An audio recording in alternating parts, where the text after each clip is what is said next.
Hey guys, Loco here. We have TSM versus FlyQuest. This is the first SONA TARIC loss of LCS, so yeah, I kind of want to figure out what happened, especially since when I watched this game initially, I saw that FlyQuest wasn't able to snowball that much on SONA TARIC, and TSM still ended up losing. So yeah, let's try to figure out the mystery of how a SONA TARIC team lost in North America.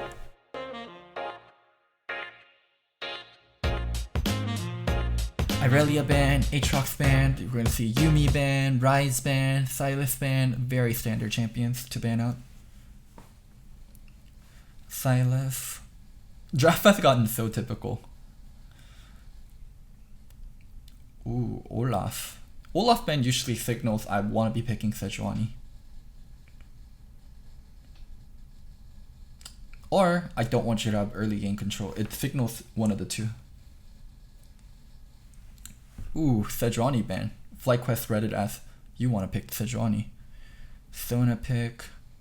So one thing that's super fucking interesting is TSM could have done Ryze here instead of SONA. But they're basically saying we think SONA TARIC is stronger than us first picking Ryze and going into a normal comp. Because FlyQuest has shown they don't have priority on SONA TARIC. So they rather opt into the SONA TARIC instead of opting into the Ryze.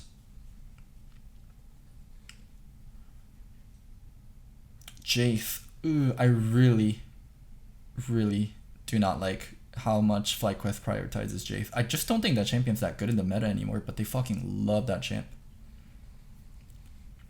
Jace Elise. We're going to be early game, we're going to be diving you. That's what Jace Elise signals for me. Completing the SONA TARIC. What's going to be your third pick? Probably have to take Heka. That is like TSM's SONA TARIC draft. Hecarim, Zillion. Hecarim, Zillion, Camille, that would be a really good way to round that SONA TARIC. Yep, there we go. Isn't that coach ADC? That coach is Cop. He used to be an AD carry. And then Lux. Lux into SONA TARIC. I mean, we know in hindsight, but usually paired with Caitlyn or can be paired with Lucian also to be aggressive. Really like the Zillion ban here from FlyQuest. Know exactly what TSM is going to opt into. Zillion Hecarim, banning it out early. This Ezreal ban makes no sense in my opinion, because if you are the SONA TARIC side, fucking play Ezreal on us. Fucking play Ezreal. Fucking play weak early game shit and let's scale together. The Ezreal game, or the Ezreal ban makes no sense in my opinion. Is Kai'Sa weak now? I've noticed she's not played in pro play at all. Because Rageblade got nerfed and champions like Sivir and Xayah got a little bit of a buff because they buffed Essence Reaver. Kai'Sa hasn't been as strong. Love the Camille ban here also. Camille Zillion really forcing TSM off of a comfortable SONA TARIC comp. Lux Caitlyn means we need to take turrets early and we're going to be strong early game and we want to abuse the early game. Pyke pick makes zero sense with SONA TARIC. I was fucking shocked that they picked Pyke. Spoilers alert, Broken Blade wasn't a good Pyke at all. This Pyke pick was so confusing.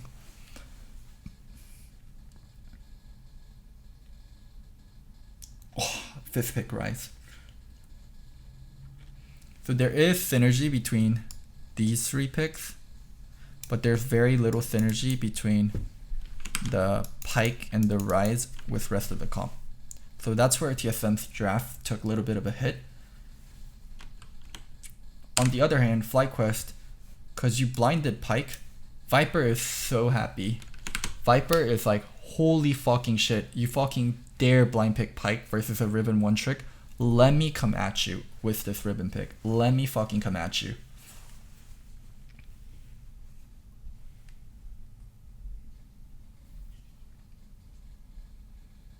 I'll mostly do LCS for right now. LCS and LEC. I'll go back to reviewing LCK games, but for now, it's really hard to cover so much region, so I've been primarily sticking to LCS and LCK or LEC because I do my talk shows on the two regions.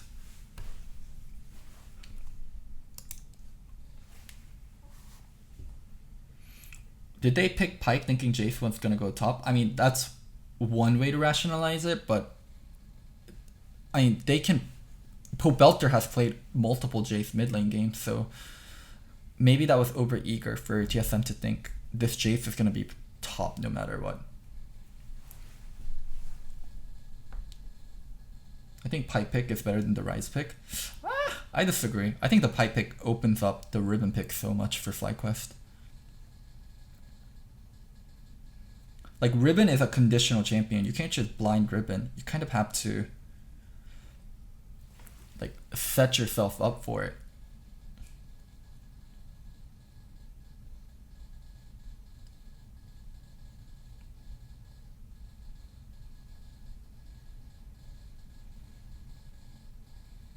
They could have taken Ride Top and Pike mid. I mean, TSM doesn't play Pike mid from what I know, and just the Pike pick, it's just not good. We don't have to go into too much detail about it. Let's go on with the game. SONA starting coin. That's some new technology. Coin SONA.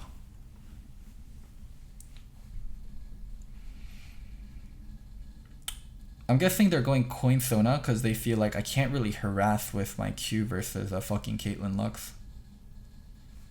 Acadian doing a good job of defending versus the early game dive. Elise and Jace both came down to do the dive. Acadian was down here, ready to defend. Also, one thing unique about Acadian Hecarim compared to Grig Hecarim is Acadian Hecarim runs Blue Smite and Ghost, where Grig Hecarim runs Red Smite and Ignite.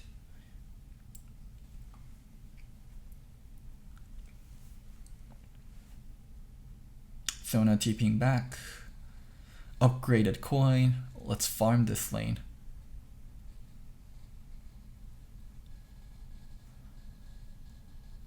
One thing about Klepto is versus Lux and Caitlyn, I don't think it's that bad for the SONA side to not run Klepto and run something like Ares, because it's going to be incredibly hard to get the Klepto procs.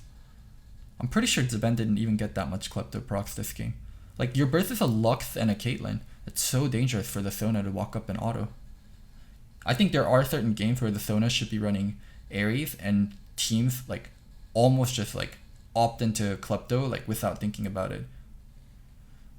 Some lanes like you cannot auto and it's so dangerous to go in. No need to go Klepto. But it's almost like autopilot. Let's just take Klepto. Acadian stealing the fucking crab with the smite. Viper had no idea Acadian was there, so he was kiting it downward. Now, why I really felt good about TSM's chances this game was they're not losing turret fast enough, and they're not getting dope. Like, as SONA TARIC, if you're losing the turret to Lux Caitlyn, like 10 minutes into the game, you're so happy. The game is going so slow.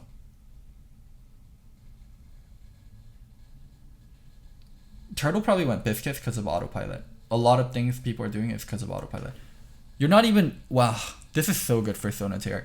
SONA TARIC's weakest point in the game is early game.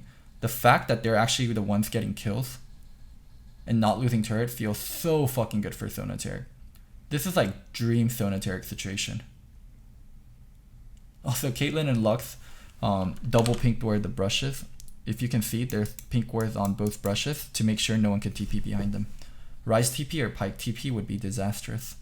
Ooh, Pike cancelling out that TP from Viper. Feels so good for TSM so far. Why isn't Fly using Wadid? I have no idea. They picked him up and they're just sticking him on Academy so far.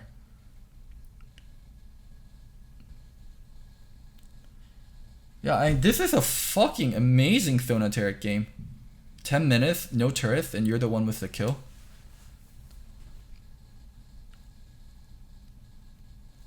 Wow. If I'm the SONA TARIC side, I'm like, thank you very much. Let's farm some more.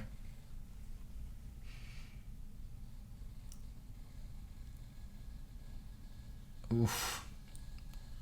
Wait, that one looks a little weird. Let me go back and check. Why don't they go all the way in?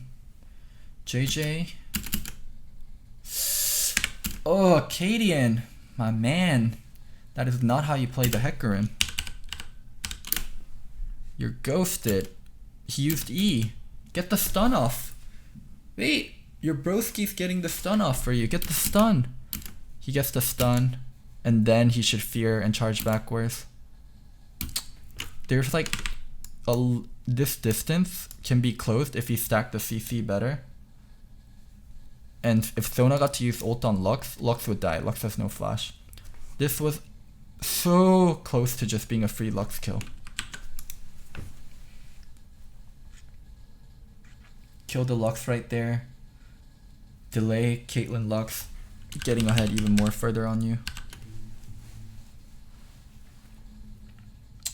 Ooh, that was such a good opportunity for TSM. Oh, Bjergsen coming in. Oof, 2 kills anyways. Yeah, like, how the fuck did they lose this game? You're 3-0 on a SONA TARIC comp. Game should be fucking over. Game should be fucking over.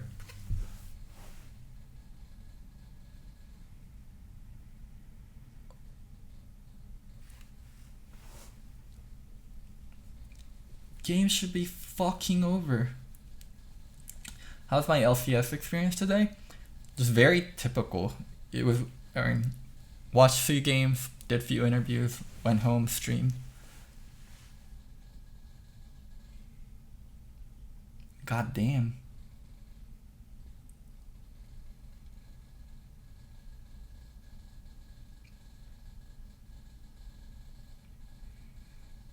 Oh, SONA TARIC's going to be online very soon. SONA has Seraph, just need Blitzbane, and SONA TARIC is fully online.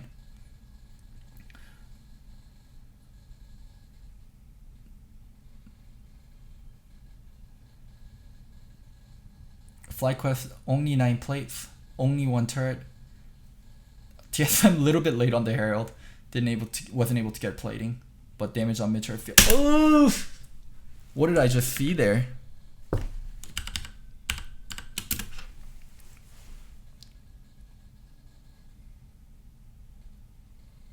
Oh, they don't realize they have wars here. Oh, there's... Oh my god.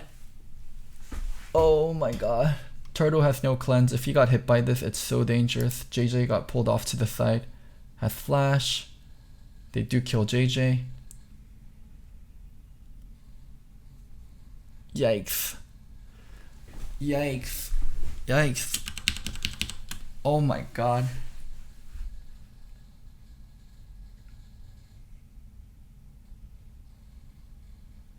Damn, this feels so fucking bad as the SONA TARIC side.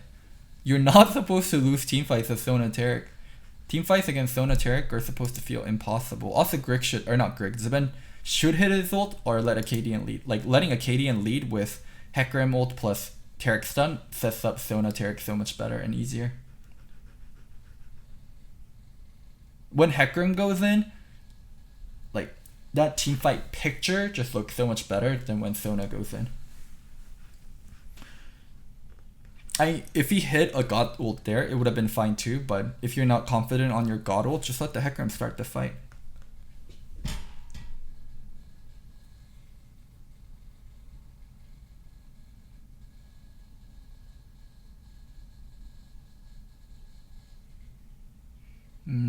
This is still so good for SONA TARIC. Like 17 minutes, only 2k differential. Picking up turrets. Enemy team does have an Inferno and an Air Drake, but I'm a SONA TARIC. I don't give a fuck about that. I should be able to run over Caitlyn and Lux later down the line. My Rise is scaling also. There's just so many good things going for TSM. I legitimately cannot believe they lost this game. This is not a SONA TARIC game where the SONA TARIC gets run over and you're like, okay, this is why SONA TARIC is bad. This is a game where you look at it and you're like, holy fucking shit, SONA TARIC should be OPAF. The Pyke pick is weird, the Rise pick is weird, but the core of SONA TARIC Hecarim is so strong and so proven. And also, wait a minute. No Trinity Hecarim. The whole point of SONA TARIC is Hecarim can build full damage and you have the protection and the infinite healing. Wait a minute.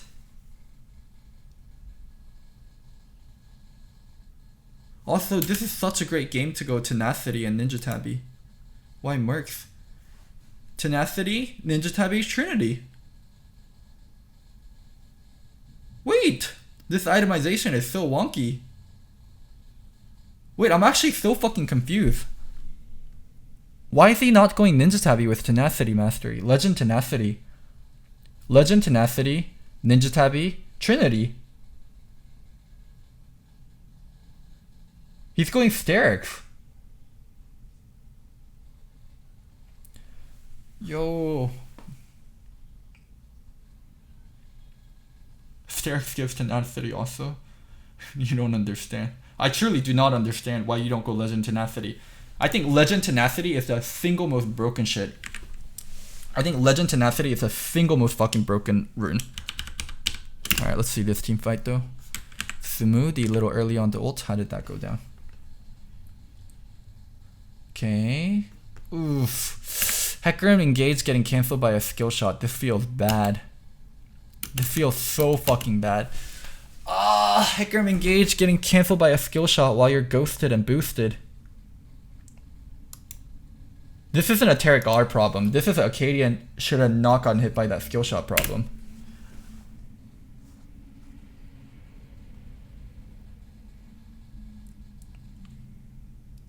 Oh my god, that feels bad. Ooh, 3-man Sona ult. Ooh, get back into the back line. Kill the Lux. Oh, Broken Blade. Broken Blade. Do something. Ugh. What the fuck?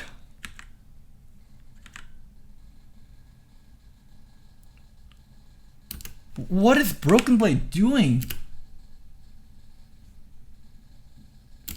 Flank back in. Wait, what did he do? Why isn't he not flanking? What the fuck? Oh my fucking god, by the time he's in the fight, people are already dead. Really bad engage, really bad pathing from Broken Blade. Oh my fucking god. This is how a SONA TARIC comp loses. If you whiff your engage, if you whiff the TARIC ult, if your top laner is not part of the fight, then yes, SONA TARIC can lose. And also if you build the wrong items. Wow.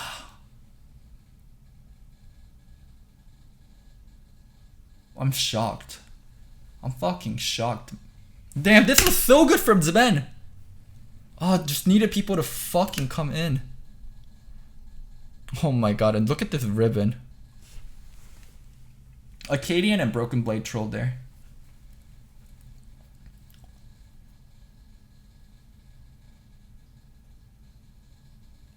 Oof. Now imagine if Pyke ults on top as well. I'm pretty sure the Sona ult AoE lines perfectly with the Pyke stun AoE. You go Sona ult, and then you go Pyke stun, and then you go Pyke damage, and then everyone goes X.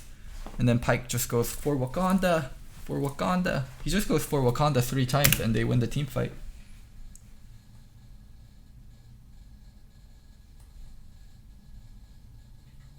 Or Wakanda forever. It's not for Wakanda. Holy shit.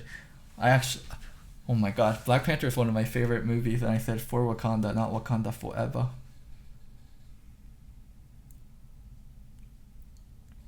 God, I really disagree with the Sterix build on Hecarim.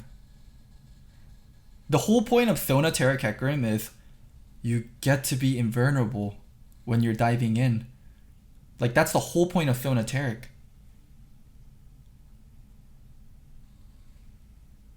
So you don't build tanky, you build full damage.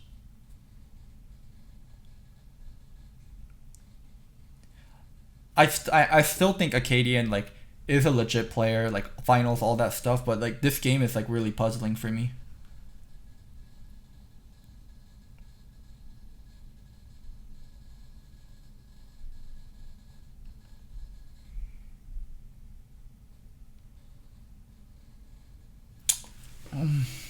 Well, they're outstatted at this point.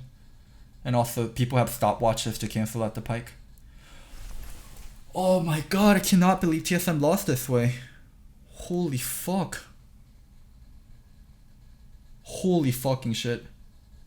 Absolutely fucking shocked.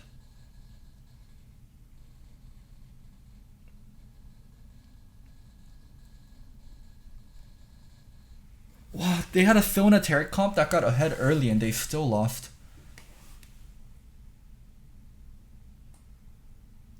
Oh my god. I don't think it's a single player problem, but goddamn, Acadian itemization and what Broken Blade did as Pike. Damn. Alright. Now let's hear from our experts.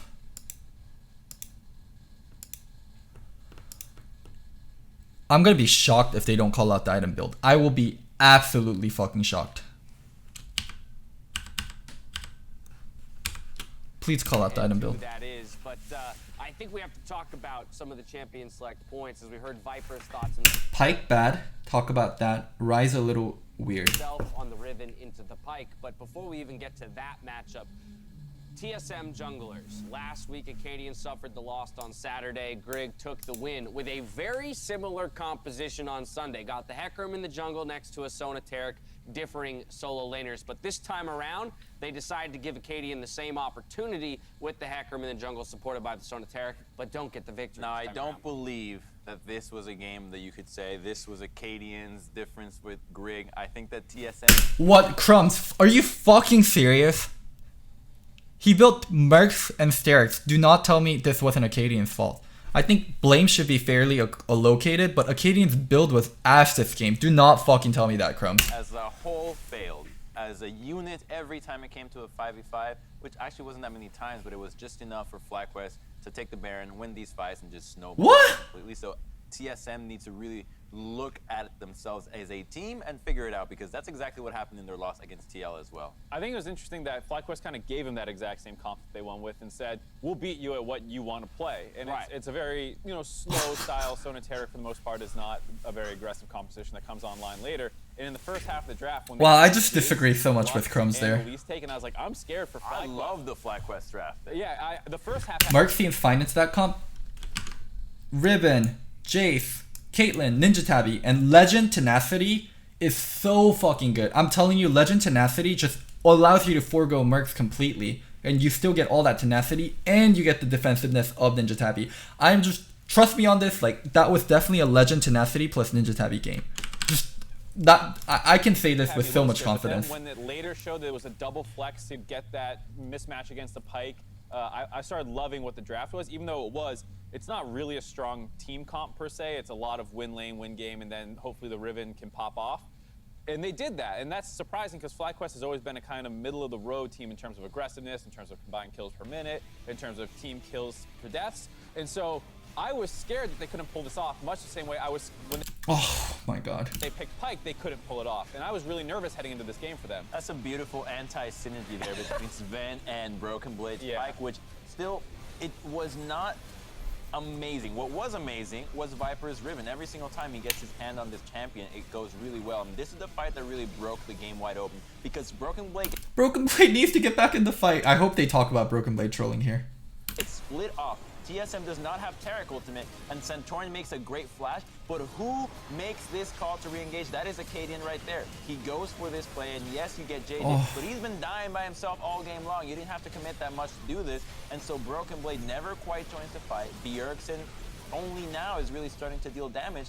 Then they take one Baron, and the game's over. This fight, though, from Viper, you talk about his prowess on Riven. Let's take a look here at the final fight of the game as FlyQuest is pushing in with Baron. Yeah, I mean, a lot of these fights that TSM lost were started on TSM's terms, and they're just not able to execute cleanly enough. Pobelter does a good job in the front, kind of buying space, so then when it's Viper's turn to step forward, he's absolutely able to crush this fight, and this is what, we wanted to see out of FlyQuest. This is a team that's actively addressing what they think the meta is, fucking shocked. Drafting towards it and adapting, because last week they take the Pike top, they think it's strong. Doesn't go well, but they don't give up, they don't abandon, because they're focused on improvement. And to some degree, this goes back to the conversation we were having around teams and whether or not they should be playing standard or looking for more creative picks. To me, the way that FlyQuest has approached the summer split, and in a sense supported by Invert's interview that he gave us last week, is that they have decided to attack the game in a different way, to find more creative ways to play. What creative ways? Wait, this is... I know analyst stats should be about praising the team that won, but this was all in TSM's hand. They wore a SONA TARIC comp that got ahead. The goal of SONA TARIC in early game is to not fall behind, and this is SONA TARIC comp that got ahead. This game was on TSM to lose. Do not fucking tell me about FlyQuest playing creative. That is just fucking horseshit. And to your point, Mark, there is some fear in that, right? There is some fear that you don't ever get to that level, and you've just sacked a whole bunch of your regular season games while not being able to live up to it. Well, this time around, this is the first piece of evidence we have from FlyQuest that their new direction, they're finding some footing, and they might be able to continue to climb this way. And they're ready to bust out the Riven at any time. It's a champion that you're not going to be able to ban out. You don't want to ban Riven in the first phase, even in the second phase, so you don't waste it, but you always know it's in the back of your mind when you're up against Viper, and then they bust out JJ with the Lux. Now we've seen better Luxes, but he still had it, and he was landing key binds in team fights, and that is what really counts. And I think for me, in the conversations before the season started, we're talking about what's FlyQuest's ceiling. I was in the camp that's like, I think they're pretty close to it already. I think it was Azale I was talking to who took the other side. And it's like, well, Viper is their ceiling. Like, how high Viper goes is how high this team can go. And if you're starting to learn how to play more around him, and you're drafting in ways that allows him to flex things and get counter picks, and then be a more snowbally team, your ceiling can continue to rise with him, because not only is Viper improving with time in the league, but your team is starting to gel better with his play style. So I think in terms of how high this ceiling can go, it's really kind of on Viper to grow, because people like Pobelter and Wild Turtle, they're great, but they've been in the league for a really long time now. You have a guy with seemingly uncapped potential. If you don't want to shit on TSM for how badly they played, I guess this is one way to do analyst death, but man, they played so bad this game. Point being supported by a lot of very steady guys across the map. You're looking at Santorin as well, you know, who's been a long-time LCS jungler, professional jungler, who's able to support him. And I think, yeah, using Viper's kind of ceiling as the guiding light, let's shoot for that while the rest of us have some understanding of what to play while still finding a unique pick here or there. It might be their recipe for success, and actually entering that conversation again for taking down one of the Titanic trio at the top. It's one of the best ways to build a team. You have 5 players, so instead of going 3 veterans and 2 rookies, you go 2 veterans and then 3 people that don't necessarily have to be rookies, but just are more mechanically gifted or just newer to the league that you want to train up. And just having those 2 voices in a game at all times really helps guide a player like Viper, who also has the luxury of having Santorin by his side. One thing they do for Viper is they do allow Viper to flourish, and they do give Viper tools to carry. Guiding him through what it was like for him to be a rookie that had a phenomenal start, and so that you make sure that you don't plateau and fall off right away, that he keeps riding that momentum upwards. Alright, I'm done with this review. Oof. Holy fuck. I'm tilted at how TSM played. I'm also tilted at how Analyst Death did not rip into TSM for how badly they played.